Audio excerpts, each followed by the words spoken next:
Di sebuah gang sempit di pinggiran kota, berdirilah rumah kontrakan sederhana berukuran 4 kali 6 meter.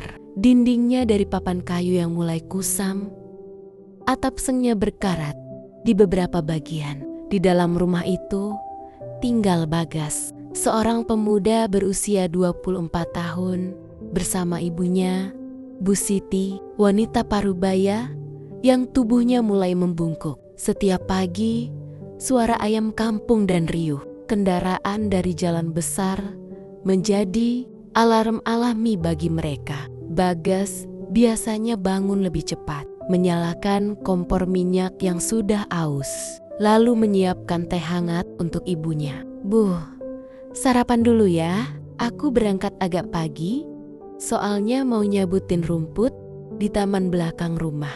"Pak Indra," katanya sambil tersenyum kecil. Bu Siti membalas dengan senyum lemah.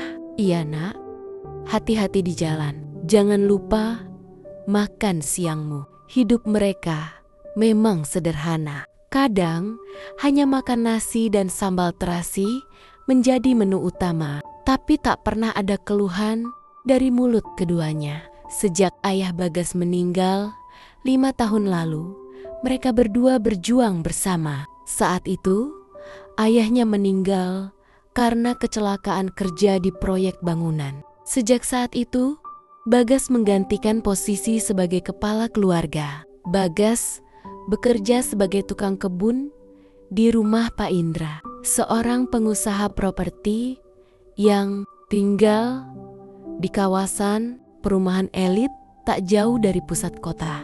Setiap hari, ia merapikan taman, menyiram bunga, dan memotong ranting pepohonan. Meski pekerjaannya melelahkan, Bagas menjalaninya dengan penuh tanggung jawab. Kadang, saat ia sedang menyapu halaman depan, Nyonya Indra keluar sambil membawa secangkir teh. "Bagas, tolong nanti siram bunga anggrek di dekat gazebo, ya.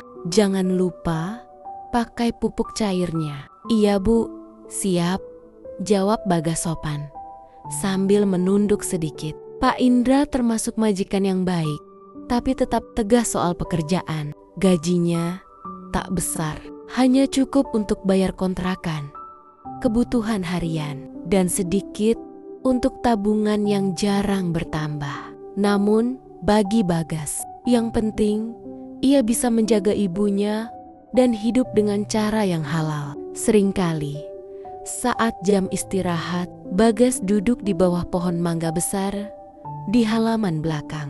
Ia membuka bekal dari rumah, nasi putih dengan tempe goreng dan sambal. Di sela-sela makan, ia menatap rumah besar itu sambil berbisik dalam hati, "Kapan ya aku bisa bikin rumah kecil buat ibu sendiri, biar nggak ngontrak terus." Setiap kali pulang kerja, saat malam tiba, suasana di rumah mereka terasa hangat, meski lampu hanya satu yang menyala redup. Bu Siti sering bercerita tentang masa lalu di kampung, saat ayah Bagas masih hidup dan mereka sering makan malam bersama di teras rumah bambu sambil mendengar suara jangkrik. Kini, semua itu hanya tinggal kenangan. Bagas sering memandang foto ayahnya yang tergantung di dinding kusam itu. "Pak, Bagas janji bakal jaga ibu baik-baik," ucapnya lirih suatu malam. Bu Siti mendengarnya, menepuk pundak anaknya perlahan. "Ibu udah bahagia, Gas.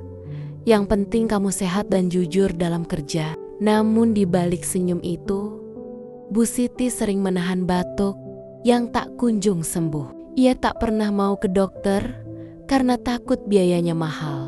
Bagas sadar, tapi ia memilih menabung diam-diam agar suatu hari bisa membawa ibunya berobat. Musim kemarau datang, matahari terasa sangat terik. Bahkan sejak pagi, Bagas harus menyiram taman lebih sering, memotong rumput yang kering, dan menata pot-pot bunga yang mulai layu. Keringatnya menetes tanpa henti.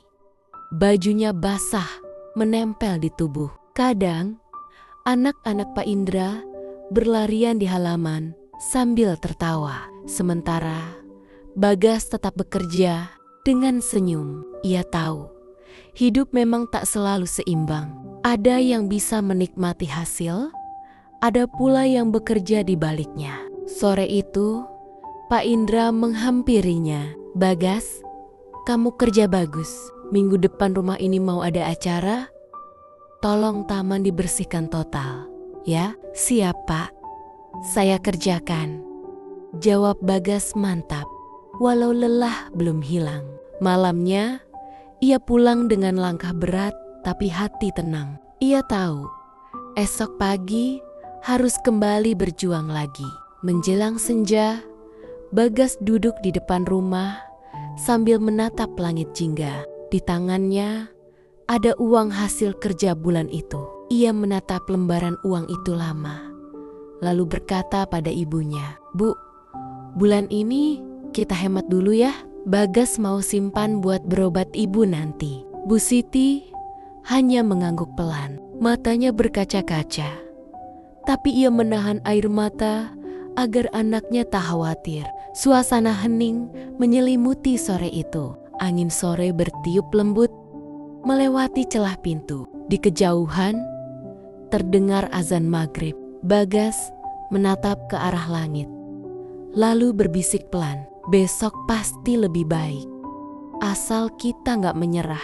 Namun mereka belum tahu hari-hari sulit masih menanti di depan. Pagi itu, udara masih lembab setelah hujan malam. Embun menempel di dedaunan bunga mawar yang tumbuh di taman belakang rumah besar milik Pak Indra dan Nyonya Indra. Bagas, pemuda berusia 24 tahun, sudah memulai pekerjaannya sejak subuh. Dengan baju lusuh tapi bersih, ia menyapu halaman, menyiram bunga, dan memotong ranting kering dengan hati-hati. Ia sudah 2 tahun bekerja di rumah itu. Majikannya baik, tak pernah memarahi. Namun hidup Bagas tetap sederhana dan berat. Gajinya hanya cukup untuk membayar kontrakan kecil di pinggiran kota dan makan seadanya bersama ibunya, Bu Siti, wanita tua yang sudah mulai renta.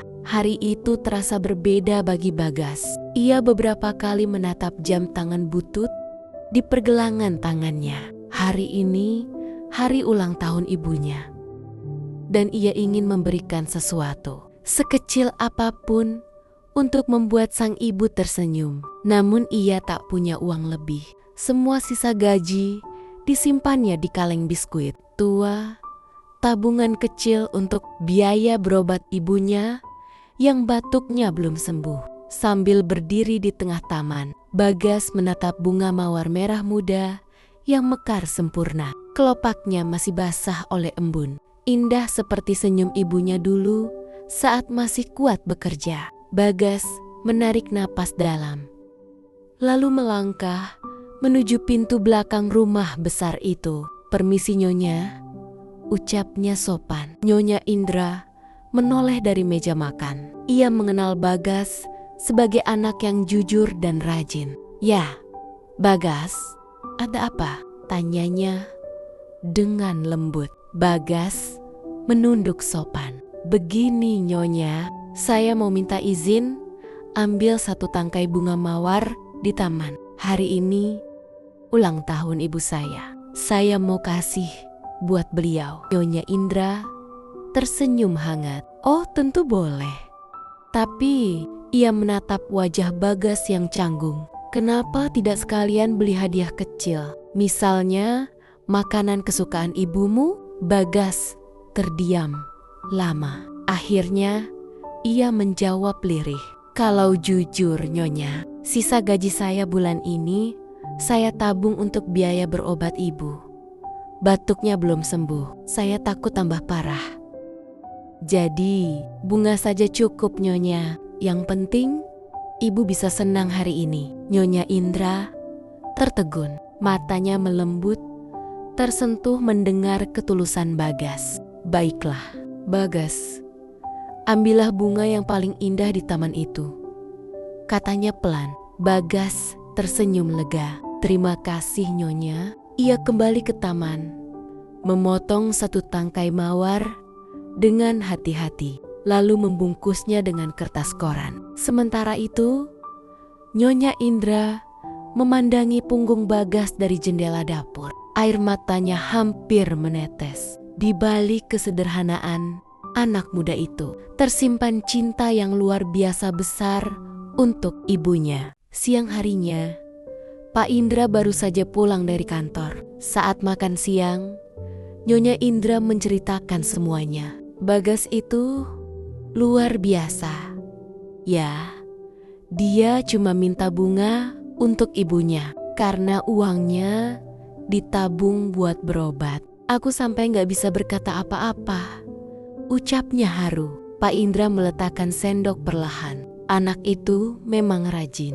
Setiap hari datang paling pagi. Kalau begitu, bagaimana kalau kita bantu ibunya berobat? Nyonya Indra mengangguk. Aku juga terpikir begitu. Kasihan, tangannya pecah-pecah karena kerja di taman tiap hari. Sore harinya, mereka memanggil Bagas ke teras rumah. Bagas, kata Pak Indra ramah, Nyonya cerita tentang ibumu. Kami ingin bantu sedikit. Ini bukan sedekah, tapi tanda terima kasih karena kamu sudah jaga taman kami dengan tulus. Ia menyerahkan amplop putih kecil. Bagas tertegun. Pak, Nyonya, saya nggak bisa terima ini. Saya nggak enak hati. Pak Indra tersenyum lembut. Terima saja Bagas.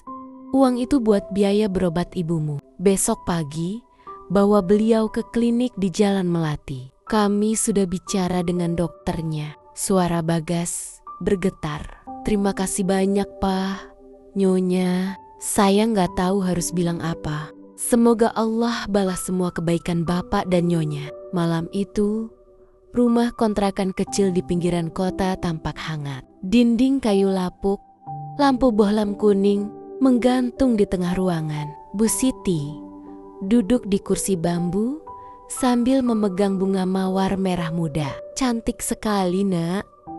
Dari mana kamu dapat? Tanyanya dengan senyum lembut. Bagas tersenyum kecil. Dari taman tempat Bagas kerja, Bu. Selamat ulang tahun ya. Semoga ibu panjang umur dan cepat sembuh. Bu Siti menatap bunga itu lama, lalu menatap wajah anaknya. Air mata menetes perlahan. Bagas, kamu anak yang luar biasa. Ibu gak minta apa-apa lagi selain lihat kamu jadi orang baik. Bagas memeluk ibunya erat. Ibu, jangan khawatir.